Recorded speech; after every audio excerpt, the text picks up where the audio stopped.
வணக்கம். நான் டாக்டர் கோமதி சின்னசுவாமி கோயம்புத்தூர்லேருந்து பேசுகிறேன். இப்போ இந்த விந்தணு ஆரோக்கியம் அப்படிங்கிற இந்த வீடியோவில் வந்து இது 3வது வீடியோ. இந்த வீடியோவில் வந்து உங்களுக்கு முக்கியமாக என்ன சொல்கிறது, ஒரு நட்ஷல்ல சில விஷயங்கள் சொல்லணும்னு நினைக்கிறேன். நிறைய கேள்விகள் வந்திருக்கு, அதற்கான பதிலாகவும் நான் இங்கே சொல்லணும்னு நினைக்கிறேன். ஃபஸ்ட்டு ஒரு சிலர் கேட்டிருக்காங்க, எப்போ நான் வந்து விந்து டெஸ்ட் கொடுக்கணும் அப்படின்னு கேட்டிருக்காங்க. இதற்கு பதில் வந்து 20 வயது 21 வயதுக்கு மேல் இருக்கிற ஆண் திருமணத்திற்கு முன்னாடியே இந்த டெஸ்ட் கொடுக்கலாம். அதே சமயம் வந்து நீங்கள் ஒரு தடவை விந்து வந்து சுய இன்பத்திலையோ இல்லை செக்ஸ்லேயோ வெளிப்படுத்திட்டு, திருமணமானவர்கள் செக்ஸில் அந்த விந்து வெளிப்பட்டு அடுத்த நாள் வேண்டாம், அதுக்கு அடுத்த நாள் வேண்டாம், அதுக்கு அடுத்த நாள் அப்படின்னா 3வது நாள் போய் நீங்கள் விந்து டெஸ்ட்டுக்கு லேபில் அங்கேயே அவங்க கண்டெய்னர் கொடுப்பாங்க, அதுலேயே எடுத்து கொடுக்கணும். இப்போ இந்த விந்து எப்படி கலெக்ட் பண்ணணும் அப்படிங்கிறது நான் இன்னொரு வீடியோவில் முன்னாடி பண்ணியிருக்கேன். பட் இப்போது ரொம்ப ஷார்ட்டாக சொல்கிறேன். நீங்கள் வந்து சுய இன்பம் பண்ணி அவங்க யூஸ்வலாக அங்கே டாய்லெட்டில் தான் எடுக்க சொல்லுவாங்க. ஒரு சில ஹாஸ்பிட்டல்ஸில் மட்டும் அதற்காக ஒரு ரூம் வச்சுருக்காங்க. ஆனால் எல்லா இடங்கள்லையும் இது அவைலபிளாக இருக்காது. அந்த டாய்லெட்டில் வச்சு தான் இந்த ஆண் வந்து அந்த விந்து எடுத்து டெஸ்ட்டு கொடுக்கணும்.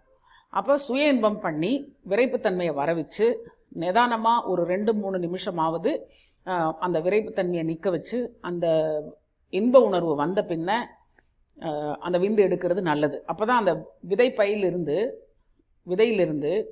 எல்லா விந்தணுக்களும் வெளியில் வரும். அந்த விந்து அப்படிங்கிறது வந்து எடுக்கிறது முதல் சொட்டிலிருந்து கடைசி சொட்டு வரைக்கும் அந்த கண்டெய்னரில் பிடிக்கணும். சிலர் வந்து அந்த விந்து எடுக்கும் பொழுது என்ன ஆகும்னா, அந்த விரைப்பை கொண்டு வரும் பொழுதே இவங்க கண்ட்ரோல் இல்லாமல் இந்த கண்டெய்னரில் பிடிக்கணும்னு நினைக்கும் போதே வந்து கொஞ்சம் அந்த விந்து வெளியில் போயிடும். இப்போ இதில் முக்கியமாக ஒரு 1/3 விந்தணுக்கள் அதில் இருக்கிறதுக்கு வாய்ப்பு இருக்குது. அப்படி வந்து இந்த மாதிரி விந்து வெளியில் போயிடுச்சு, எடுக்கும்போது வந்து வேஸ்ட் ஆகிடுச்சு அப்படின்னு சொன்னால் அந்த விந்தை டெஸ்ட்டுக்கு நீங்கள் கொடுக்காமல் இருக்கிறது நல்லது. அவங்கக்கிட்ட ரிக்வெஸ்ட் பண்ணிவிட்டு நான் மறுபடியும் வரேன், ஒரு 3 days கழித்து வரேன் அப்படின்னு சொல்லிவிட்டு நீங்கள் வந்துடணும்.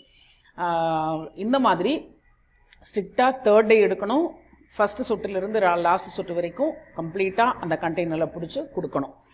அப்போ இந்த 3 நாள் முன்னாடி நீங்கள் வந்து சுய இன்பமோ இல்லை செக்ஸ் மூலமோ உங்களுடைய விதையில் இருக்கக்கூடிய விந்தை கழிச்சிருக்கணும். அப்போ தான் உங்களுக்கு அந்த 3 daysக்கான செக்ரீஷன், விந்தணுக்கள் எந்த அளவுக்கு செக்ரீட் ஆகிருக்கு, அந்த குவாலிட்டி ஆஃப் அந்த லிக்விட் எப்படி இருக்குது அப்படிங்கிறதெல்லாம் கரெக்டாக டெஸ்ட் பண்ணி கொடுப்பாங்க. இந்த டெஸ்ட்டை நீங்கள் ப்ராப்பராக ஒரு டாக்டர்கிட்ட கொண்டு போய், பக்கத்தில் இருக்கிற ஜென்ஸ் டாக்டரோ இல்லை லேடி டாக்டர்கிட்டவோ இல்லை உங்கள் ஒய்ஃபை காமிக்கக்கூடிய டாக்டர்கிட்டவோ கொண்டு போய் கொடுத்து நீங்கள் அந்த ரிப்போர்ட்டை ரீட் பண்ணிக்கலாம். இப்போ அதில் வந்து விந்தணுக்கள் எப்படி இருக்குது அப்படிங்கிறது டாக்டர் எப்படி சொல்லுவாங்கன்னு கேட்டிங்கன்னா, அது எவ்வளவு இருக்குது, குவான்டிட்டி எவ்வளவு இருக்குது அப்படின்னு சொல்லுவாங்க. அதை நான் வந்து இப்போ ஒரு சாம்பிளில் வந்து ரீட் பண்ணி காமிக்கிறேன். இப்போ இந்த விந்தோட அளவு எவ்வளவு இருக்கும் பார்த்தீங்கன்னா, இது ஒரு நம்ம கையளவு இருக்கக்கூடிய ஒரு கண்ணாடி கிண்ணத்தில் காமிச்சிருக்காங்க. இந்த அளவுக்கு விந்தோட அளவு இருக்கும். இதனுடைய குவாலிட்டி பார்த்தீங்கன்னா பேர்ல் ஒயிட்டாக இருக்கும். அதில் ஒரு சில ஏரியாவில் வந்து தண்ணீர் மாதிரி ஒரு திரவம் இருக்கும். அதில் கெட்டியாக வெள்ளையாக ஒரு திட உருவத்தில், இது வந்து செமி சாலிட்னு சொல்லலாம், ஒப்பேக்குன்னு சொல்லலாம், பேர்ல் ஒயிட்டுன்னு சொல்லலாம். இந்த மாதிரியான ஒரு திரவம் இருக்கும். இதோட குவாலிட்டி இப்படி இருக்கணும். சில சமயம் அது வந்து நீர்த்து போயிருந்தது, ரொம்ப தண்ணி மாதிரி இருந்ததுன்னா அதில் அதோட குணம் வந்து வேற மாதிரி. இப்போ நீங்கள் வந்து ஒரு டெஸ்ட்டுக்கே கொடுக்கல, சாதாரணமாக நீங்கள் சுய இன்பம் பண்ணும்பொழுது அதை வந்து ஒரு கண்டெய்னரில் பிடிச்சி பார்த்தீங்கன்னா அதில் இந்த மாதிரி திரவம் லைக் வாட்டரி ஏரியா வந்து நிறையா இருந்தது அப்படின்னு சொன்னால் நீங்கள் பெட்டர் அதை டெஸ்ட்டு கொடுத்துக்கிறது நல்லது. அதே சமயம் ரொம்ப கெட்டியாக கொஞ்சமாக ஒரு சொட்டு வருது, இல்லை இந்த போர்ஷன் மட்டும் ரொம்ப ஸ்டிக்கியாக ஜவ்வு மாதிரி இருக்குது அப்படின்னா அதுலேயும் ப்ராப்ளம் இருக்கலாம். அது வந்து நார்மல் விந்து இல்லை. இப்போ சாதாரணமாக வந்து பார்த்திங்கன்னா விந்து அப்படிங்கிறது வந்து நீர்த்து போச்சு அப்படிங்கிறது வாட்டர் மாதிரி இருக்கும். இந்த மாதிரி கெட்டியாக அப்படி வந்து தங்காமல் நிறைய அப்படி பரவி இருக்கும். அந்த மாதிரி இருக்கிறதும் தவறு தான். கெட்டியாக ஒட்டிக்கிட்டு ஒரு சின்ன முத்து மாதிரி இருக்கிறதும் தவறு தான். அப்போ இதுவும் வந்து அதில் வந்து ப்ராப்ளம் இருக்கிறதுக்கு வாய்ப்பு இருக்குதுன்னு நான் சொல்கிறேன். அதையே நம்ம டெஸ்ட் பண்ணி தெரிஞ்சுக்கலாம். நம்ம வந்து இதை கண்ணில் பார்த்து கண்டுபிடிக்கணும் அப்படிங்கிறத நீங்கள் டாக்டர்ஸ்ட்டு அதை போய் சொல்கிறதோ அதெல்லாம் வேண்டாம். நீங்கள் இதையே டெஸ்ட்டு கொடுங்க. டெஸ்ட் ரிப்போர்ட்டில் ஏதாவது மிஸ்டேக் இருக்குதான்னு டாக்டர்ஸ் பார்த்து உங்களுக்கு ரிப்போர்ட் ரீட் பண்ணி கொடுப்பாங்க. இப்போ இது வந்து விந்து கெட்டியாகிறதுக்கு அப்படின்னு சொல்லி ட்ரீட்மெண்ட்ஸ் பண்ணுறது நல்லதா அப்படின்னு கேட்டிங்கன்னா, விந்து கெட்டியாகிறதோ இல்லை நீர்த்து போயிருக்கிறதோ நான் என்ன பார்வையில் சொல்கிறது அப்படிங்கிறது சரியான ஒரு கணிப்பு இல்லை. அதை வந்து விந்து டெஸ்ட் பண்ணி இந்த அணுக்கள்லாம் எப்படி இருக்குது அப்படின்னு நீங்கள் தெரிஞ்சுக்கிறது தான் சரியான அணுகுமுறை அப்படின்னு நான் சொல்கிறேன். பார்த்திங்கன்னா விந்தணுக்களில் வந்து இந்த மாதிரி குவாலிட்டி இருக்கணும், இது வந்து இப்படி நீந்தணும் அப்படிங்கிறத பற்றியெல்லாம் நான் இதுக்கு முன்னாடி பேசியிருக்கேன். இன்னொரு வீடியோவில், இதுக்கு முந்தின வீடியோவில் பேசியிருக்கேன். அதையும் நீங்கள் பாருங்கள். பார்த்துட்டு அதுக்கு தகுந்த மாதிரி நீங்கள் உங்களுடைய எது இருந்தாலும் நீங்கள் டாக்டர்கிட்ட கன்சல்ட் பண்ணிவிட்டு அதுக்கு தகுந்த மாதிரி ட்ரீட்மெண்ட் எடுத்துக்கோங்க. இப்போ இந்த பேஷண்ட்டுக்கு பார்த்திங்கன்னா நம்ம விட்டமின் டி டெஸ்ட் பண்ணியிருக்கோம். எதுக்காகன்னு கேட்டிங்கன்னா, அவர் ரொம்ப டயர்ட்னஸாக இருக்கார். அவரை பார்க்கும்போது ஒரு ஆண்மை அந்த அப்பியரன்ஸ் இல்லை. அப்போது அவரை பார்க்கும்போது அந்த மஸ்குலர் மேனாக அவர் இல்லை. அதனால் நான் அந்த விட்டமின் டி டெஸ்ட் பண்ணேன். பார்த்திங்கன்னா நார்மல் வந்து 30க்கு மேலே 25 to 80 ஆப்டிமல் லெவல்னு போட்டிருக்காங்க.